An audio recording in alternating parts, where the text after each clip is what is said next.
The family forced their daughter to marry a very old stranger for a cow. What happened next? Bitter Creek, Kansas, late 1800s. The land was dry to the bone, cracked like old leather beneath a sky that had not cried in months. Dust clung to every window pane, every lung. The cattle were dying, one by one. And, for the poor families of Bitter Creek, the question was no longer how to live, but what to trade to survive. In the kitchen of a sagging farmhouse, Jacob Monroe sat at the table, fingers steepled, face carved from years of worry. Mary Monroe stood by the stove, stirring a pot of nothing. Eliza, their youngest, just 18, swept the dirt from the floor, the hem of her dress worn thin. Her hands were calloused, but her eyes were not yet dulled. Jacob cleared his throat. "I spoke with Caleb Archer." Mary froze. Eliza stopped sweeping. Silence thudded through the room. "You mean the cattleman?" Eliza asked cautiously. "He offered to cancel our debt," Jacob said, "and he's willing to give us a pregnant cow. We can rebuild." "At what price?" Eliza asked, though some part of her already knew. Jacob met her eyes, steady, cold. "You'll marry him." Eliza's broom slipped from her hands. "He's old enough to be my father," she cried, stepping back. "He is 44. You are 18. It is legal, and it will save this family," Jacob replied, as if reading from a ledger. Her voice trembled. "Please, father, do not do this." Jacob rose, voice hard. "A cow will keep your mother fed. It will keep your brothers from going hungry. That is the cost, and you will pay it." Eliza turned to her mother. "Mama?" Mary did not meet her eyes. "We do what we must," she whispered. And that was that. The wedding was held in the small white church on the edge of town. No flowers, no music, just the creak of pews and the weight of eyes. Eliza wore her mother's old dress, yellowed lace and faded ribbon. Her hands trembled in her lap. Her hair had been braided too tightly by one of her older sisters, as if to stop her from thinking too much. Caleb Archer stood tall in his black coat, shoulders broad and face unreadable. He spoke little, nodded when told, signed where needed. He did not smile. The townsfolk watched from their benches, whispering, "She's just a girl, married for a cow. Poor thing." When the preacher said, "You may kiss the bride," Caleb only nodded once, then offered Eliza his arm. She took it because she had to. Outside, a single cow mooed softly as they left the church. That night, in the large room of Caleb's stone ranch house, Eliza sat on the edge of a bed too big, in a dress too old, in a life that no longer felt like her own. Caleb stood by the window. The lantern flickered beside him. He did not move. "I will not touch you," he said, voice gravel low. "You are my wife-in-law only, unless you say otherwise." He took a blanket from the bed and walked to the chair near the window, settling in with the heaviness of a man who had long ago stopped hoping. Eliza watched him for a moment, then lay down fully dressed, eyes wide in the dark. Her heart beat wild in her chest. She had feared something worse, yet this silence, this void, was almost stranger. Outside, the prairie wind howled, rattling the shutters like bones. She turned her face to the pillow and let the tears come. And in the dark she whispered, not to him, not to herself, but to the night. "For a cow, my father sold me. But this man, who is he? A stranger made of ice, or a heart that once burned and forgot how?" The first morning at Archer Ranch greeted Eliza with the kind of silence that pressed against the ribs. She sat up in the wide, unfamiliar bed, blankets stiff and cold from the night. Through the frosted window, the horizon stretched wide and dry, the prairie still suffocating under the weight of the drought. Somewhere beyond the hills, coyotes howled their mournful chorus. The ranch was vast, but it felt hollow. Caleb was gone before sunrise. She heard the faint clomp of his boots, the front door shutting softly but firmly, like a man trained not to disturb anyone, even in his own home. She wandered the house in her thin nightgown, trailing her fingers along furniture polished too clean. No photos, no flowers, no scent of food, save for a single loaf left on the table beside butter wrapped in linen. Breakfast was quiet. Lunch, lonelier still. By the third day, she stopped waiting for conversation. Caleb worked from dawn to dusk, inspecting cattle, repairing fences, managing hands who looked at Eliza with awkward sympathy but said nothing. He ate alone. He read alone. He slept in the room across the hall from hers, door always closed, light dim. It was not cruelty. It was distance. Yet town was worse. When she rode in with a list of goods and Caleb's wagon, all eyes followed her. Whispers curled through the wooden walls like smoke. That's her, Caleb's girl. The one he married for a cow. Pretty enough, but barely grown. Poor thing, or maybe clever. The storekeeper's wife offered a tight smile that didn't reach her eyes. A group of young men stared too long. Luke Carter, whom she once danced with at a harvest festival, snorted as he passed her in the aisle. Did not peg you for the livestock type, Eliza. She held her chin high and paid in silence, but inside, the words cut deep. That night, Eliza stood by the kitchen window long after dark. The wind had picked up. A storm threatened the north ridge. Her tea had gone cold. She did not hear him approach. Caleb set a steaming cup beside hers without a word, then turned away. She stared after him as he disappeared down the hall. It was peppermint, the kind her mother used to brew when she cried herself to sleep. Small gestures followed, silent ones. She found her gloves, torn from gathering firewood, stitched and mended on her windowsill. Her broken necklace, once discarded in frustration, reappeared on her dresser, the chain repaired, with silver wire. A book of poetry, the same one she had admired in town months ago, appeared beside her pillow with a red ribbon marking a page. At first, she thought it coincidence. But she began to see patterns in the quiet. Caleb never asked her what she wanted, but somehow, he gave it anyway. And still, they hardly spoke. Until one night, when the air was so still even the trees held their breath, she heard music. Not the wind, not a fox's cry, something gentler. She crept through the hall barefoot, pulling her shawl tight as she pushed open the front door. There, under the porch light, sat Caleb Archer, legs spread, elbows on his knees, a harmonica in his hands. He was not playing for an audience. He was not aware she was watching. His eyes were fixed on the horizon, where the last hint of sun faded to ash. The tune he played was raw and aching. Eliza did not know the song, but she knew the feeling. Grief. Caleb's brow furrowed as he played, lips trembling slightly at the edges. When he stopped, he held the harmonica in both hands, staring at it like it carried a memory he could not forget.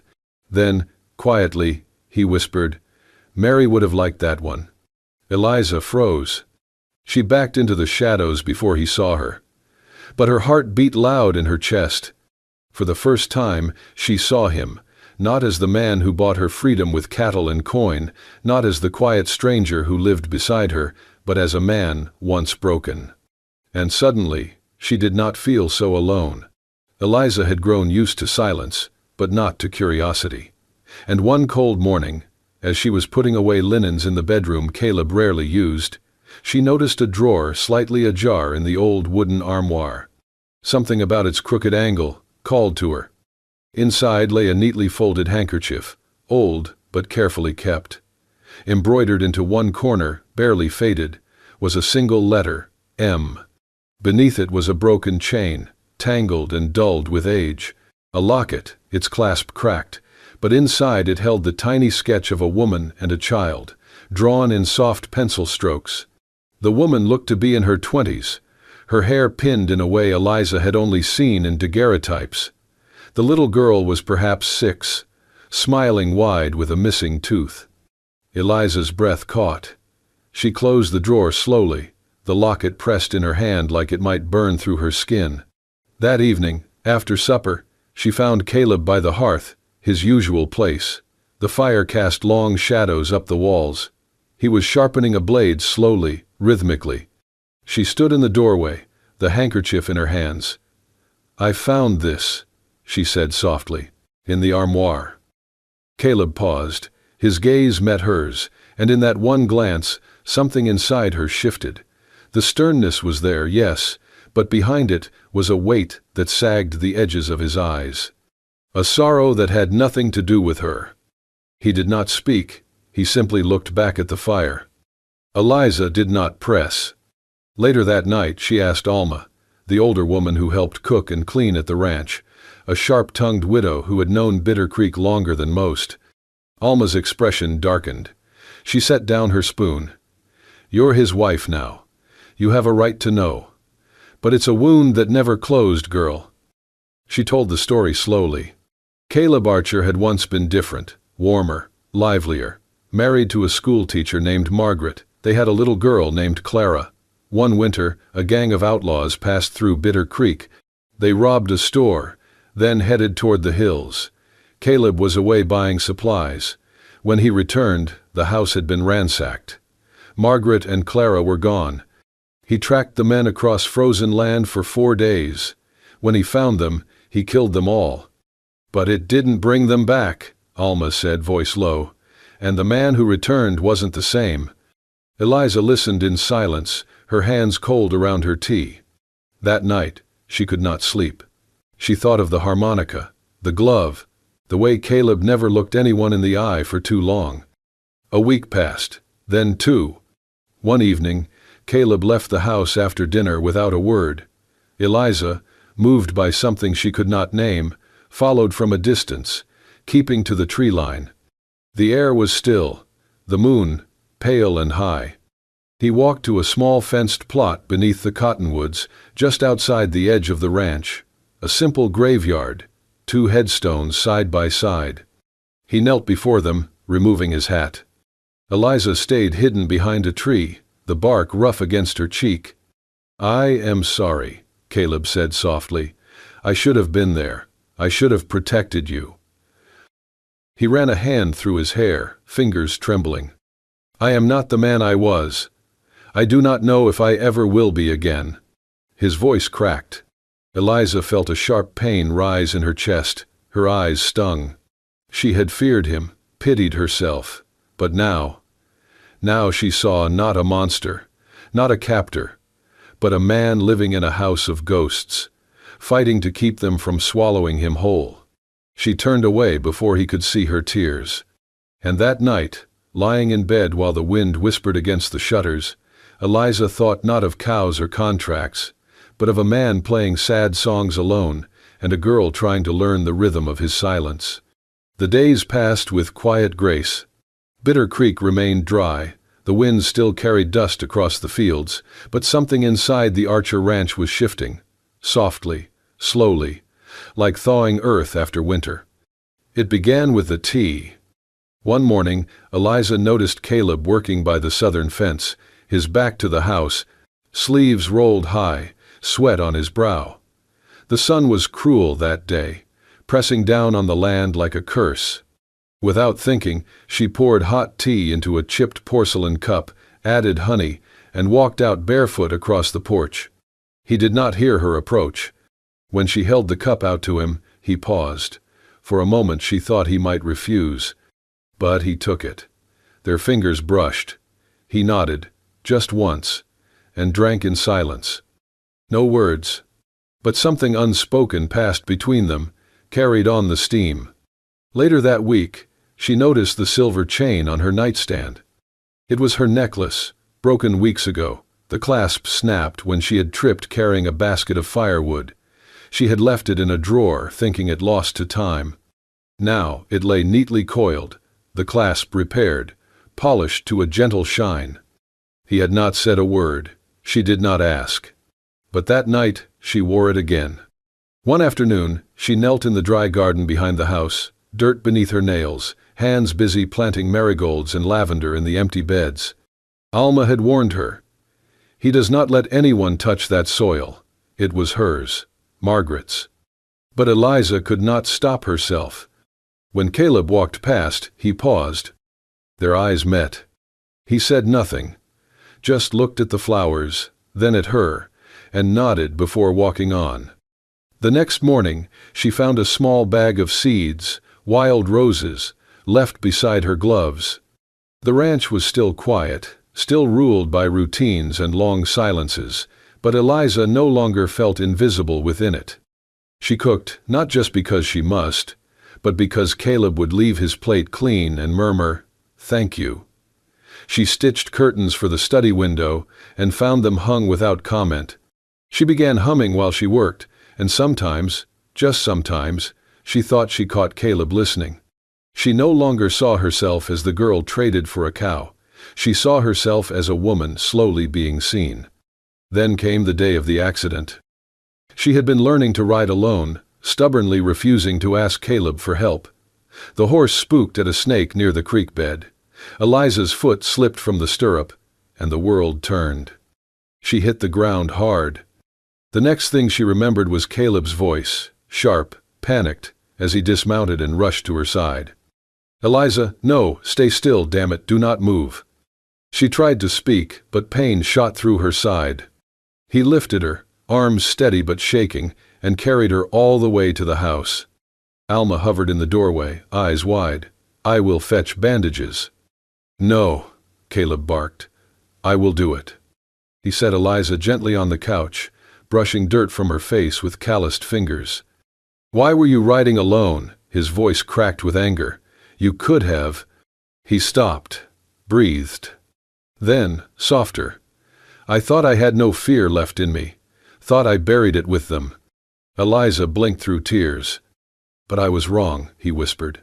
"I was terrified." He looked at her then, really looked. "I was afraid of losing you." She reached up, touched the edge of his hand. Neither of them spoke after that, not for a long time. But the silence felt different now. It felt like something growing. The Sunday sun bore down on the dusty streets of Bitter Creek, turning the wooden facades of shops into glare boards of heat and shadow. Outside, wagons creaked, horses snorted, dust rose in lazy swirls. But inside Miller's General Store, the air was colder than usual, cut with judgment, suspicion, murmurs. Eliza pushed open the door, the bell tinkling too sharply in her ears. She carried a woven basket, flour and sugar among the items listed on the slip she clutched, and walked to the counter with her head held high, though her chest felt tight as a cage. She had come to buy rations, simple supplies, things a young bride should not have to defend. Yet every eye in the store flickered to her. Whispers rippled behind her back. She was nothing until she married him. Traded a wedding dress for a cow. I heard she barely speaks to him, probably waiting for him to die. And she tried to steady herself. Ignore them. She counted out her coins, the metal clinking louder in her ears than it should. The clerk handed her the sugar and flour. A small nod. Then a voice behind her cut through the murmurs like a blade. "Well, well, look what the cattle dragged in." She turned. Luke Carter, tall, confident, his smirk as fresh as it had been a half-decade ago when he tried to kiss her behind the old schoolhouse. She had refused him then, and refused him many times since. Now, his eyes held something amiss. Amusement, triumph, cruelty. "You still remember me, Eliza," he drawled. "Or has your memory faded living up in that big house with your husband?" She said nothing, but the color heated her cheeks. Her fingers curled into fists around the basket handle. Luke stepped closer. "Tell me, was it worth it, selling yourself for a cow, or was it just a really good cow?" The store went silent. The murmurers stopped mid-breath. The clerk paused. The glass jars stopped rattling. Eliza steadied herself. "You do not know anything about me." He sneered, leaning in. "Oh, I know plenty. I know you were a poor girl with too many dreams, and now you're just the old man's wife. Everyone knows it." Burning shame, burning fury. She turned, face flushed, stepping toward the door. Then the door slammed open. Caleb. His boots struck the wooden floor like thunder. In 2 strides he was beside her. He was tall, broad, dust on his coat, eyes narrowing. "What is going on here?" he asked, voice low and edged with steel. Luke laughed. "Just reminding your little bride where she came from." Caleb's jaw twitched. He turned slowly to face the store, all eyes in the room fixed on him. Dust motes floated in the late sun through the windows. silent witnesses. "She is my wife," he said, each word deliberate, reverberating in the quiet. "And no one speaks to her that way, not while I am breathing." Luke opened his mouth to retort, but Caleb stepped forward, closing the gap in the air between them. "You want to say something else, son?" Caleb asked coolly. "Say it to me." Luke swallowed. His confident posture faltered for an instant. "Was just joking," he muttered. "Good," Caleb replied. "Then laugh somewhere else." With that he turned, his eyes glancing to Eliza. He didn't release her hand. The store remained silent, a slow heartbeat in still air. Caleb guided her toward the door. As they passed, he squeezed her hand lightly, a deliberate clasp. His presence felt like protection, more solid than any wall. Eliza looked up at him, her throat dry, eyes wide and brimming. "I do not care what they say," he said quietly. "You are not theirs to judge." Her breath shuddered, and tears came unbidden. She did nothing to stop them. Caleb walked with her out of the store, hand still in hers, past the stairs, past the whispers. The door closed behind them with a soft click, severing her from the old talk. On the wagon seat back to the ranch, Eliza's heart pounded. She glanced at Caleb in the moonlit dusk. "Why did you come?" she whispered, voice small. He turned to her, eyes steady. "I was on my way to town," he said quietly. Then, "But I heard." "Heard what?" she asked. He studied her face for a long moment, then gave a half-smile. "My heart beating faster than it should have." Eliza realized then something had shifted, not just outside, in the town and its gossip, but inside them. She felt not just protected, but seen. Not just defended, but chosen. The ride home was quiet, but she no longer felt alone. The sky over Bitter Creek darkened early that day, not from storm clouds, but from the rising dust of hooves and the scent of danger. Caleb stood at the edge of his porch, rifle in hand. From the distance, a line of riders emerged, their silhouettes black against the reddening sky. Banners of dust followed behind them, coiling like smoke from hell. "They are back," muttered Hank, the ranch foreman. "It is the same gang, only bigger now." God. The Delancey gang. Years ago, Caleb had shot 3 of their men during a failed raid on the ranch. He thought it ended then, but vengeance, like drought, had a way of coming back harder. Eliza stood behind him. Her hands trembled, but her eyes burned with fire. "What do they want?" "Water," Caleb said. "Control. The creek that runs through our land, it is the only one left flowing in 10 miles. He turned to her, cupping her face. "I need you to go." "I will not." "Eliza." "You said I am your wife," she interrupted, voice shaking. "Then let me stand with you. I will not run from what I love." Caleb stared at her. Something in him broke, or perhaps something was finally rebuilt. He nodded. "Then we fight." They barred the windows, loaded the guns, hid the horses. Caleb sent the ranch hands to protect the barns, while he and Hank took the front line. When the gang reached the gates, their leader, a man with a scar cutting across his jaw, called out, "Give up the water, old man, or drown in blood." "Come take it," Caleb replied. Gunfire cracked the air. The ranch exploded into chaos. Bullets screamed through the sky, wood splintered, fire burst from the hay barn. Caleb and Hank returned fire from the porch, holding the line. Eliza stayed inside, loading rifles, handing ammunition through the window with steady hands. Then a scream. Caleb turned. One of the outlaws had broken through the side gate, creeping around to flank them. The man raised his pistol at Caleb's back. But before he could shoot, Eliza burst from the doorway. She threw herself forward, grabbing the outlaw's arm, just as the gun went off. The bullet missed Caleb, grazing the porch beam. Caleb spun, fired, and the attacker fell. "Eliza!" he cried, rushing to her side. Her hands were shaking, her breath shallow. "I am all right," she whispered, "just a bruise." "You should have stayed inside." "And let them take you?" she whispered. "Never." The sky turned black with smoke. Flames leapt from the barn. Screams echoed from both sides. Bitter Creek was burning, and so was everything they owned. Caleb pulled her close. "I have already lost everything once," he said, voice raw, trembling. "My wife, my child, my peace. But Eliza, I cannot lose you." She looked up at him, eyes wide with shock, and something else. "Then do not," she whispered. They kissed, amidst ash and gunfire, as though the world had narrowed down to two hearts beating defiantly in the smoke. With renewed fury, Caleb rose and rallied his men. By dawn, the gang lay defeated or fled. The ranch smoldered but stood, and from its scorched soil, something new had taken root. The morning after the gunfire faded, Bitter Creek was strangely quiet. Smoke still curled from the edges of the Archer Ranch like breath from a wounded animal. The barn lay half-burned, its roof caved in and beams blackened with soot. Fences were snapped and scattered like matchsticks. The once tidy well yard was trampled, a mess of hoofprints, boot marks, and blood-soaked dirt. But the house, Caleb's house, still stood. Its paint was scorched, shutters cracked, but it was unbowed.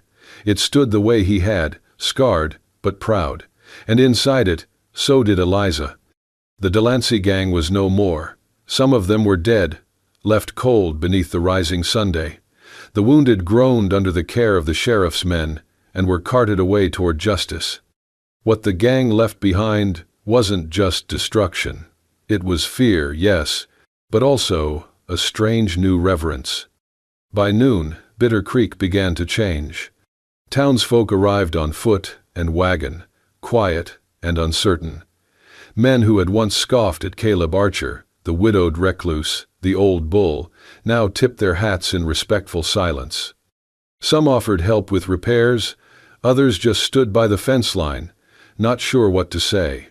Women who had whispered behind fans and laundry lines about the girl sold for a cow brought warm loaves of bread wrapped in cloth and jugs of clean water. Their eyes, once sharp with gossip, were soft now, damp with shame, wide with awe. "She saved him," someone murmured outside the gate. "She stood her ground with him. That girl didn't run." And just like that, the story changed. No longer was Eliza Archer the bride who had been exchanged for livestock. She was something else now, a fighter. A woman who had carved her place into the hard stone of the West, not with words, but with grit and grace. Inside the house, Caleb moved with slow precision. His body ached in places long forgotten. He issued orders, patched broken hinges, and organized supplies. But every time he passed Eliza, his hand would brush hers. A fleeting touch, a reassurance, a promise spoken in silence. That evening, as the sky bled orange into a deep violet dusk, the two of them sat on the porch. Dust swirled gently across the yard. The wind was no longer a threat.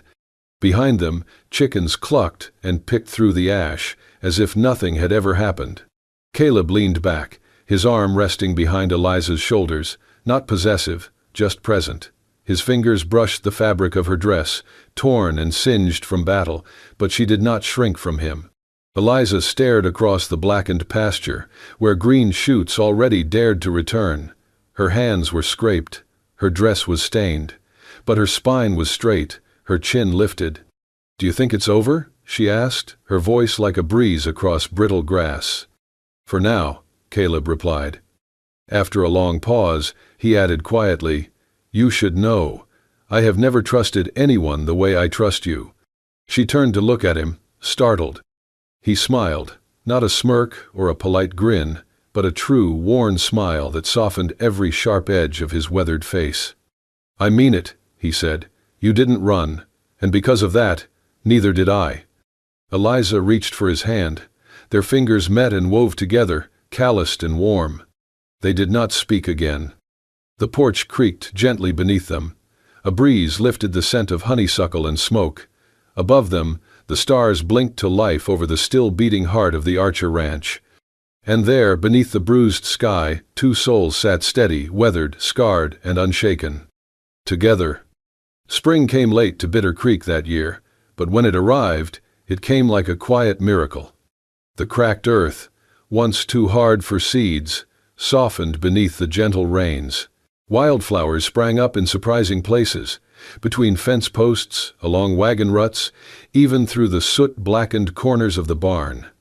Lilacs bent in the breeze like old women dancing, while goldenrod lit up the pastures like candles flickering back to life. Prairie daisies swayed with bees clinging to their centers, as if the land itself had begun to breathe again. At the Archer Ranch, the pace slowed, but the work never stopped. Caleb and Eliza rebuilt what had been lost. They cut new boards for the barn wall, hammered nails into fresh timber, restrung the wire across the corral gate. Their hands were often covered in soil or calluses, but there was no tension in their movements, only ease, only rhythm. Their silences were no longer heavy. They were companionable, like an old song hummed under breath. One morning, Eliza knelt in the dirt near the well, pressing marigold roots into the earth, beside sprigs of mint. The scent was sharp and hopeful. Behind her, Caleb approached with a canteen, his shirt damp with sweat, and handed it to her without a word. She smiled as she took it, brushing his fingers. He didn't flinch. Instead, he lingered just a moment longer. That afternoon, walking back from the far pasture, they paused by the new stretch of fencing Caleb had built. The sun dipped low, painting everything in amber. Eliza looked across the land, still scarred, still stubborn, but undeniably alive. "I used to think," she said, her voice quiet but steady, "that the day my father sold me to you for a cow was the day my life ended." She looked at him, eyes shining with something deeper than tears. "But it wasn't the end, not even close. You gave me something I didn't know I needed, a home, a choice, a future." Caleb looked at her, the lines of his face softened. "Not a trade," he said, "a beginning." She reached for his hand, and he took it without hesitation. They walked the fence line in the warm hush of spring, shadows stretching behind them, the scent of new blossoms in the air. The land was blooming again. And so were they. If this story moved your heart the way Eliza and Caleb moved each other's, through hardship, healing, and the kind of love that grows in the most unlikely soil, then don't forget to hit that hype button and subscribe to Wild West Love Stories. We bring you tales of love that defies time, scars that soften, and second chances found in dust and silence. More forbidden glances, redemptive endings, and romance under the open sky are waiting for you. This is not just the Wild West. This is where love fights, survives, and blooms. See you in the next story.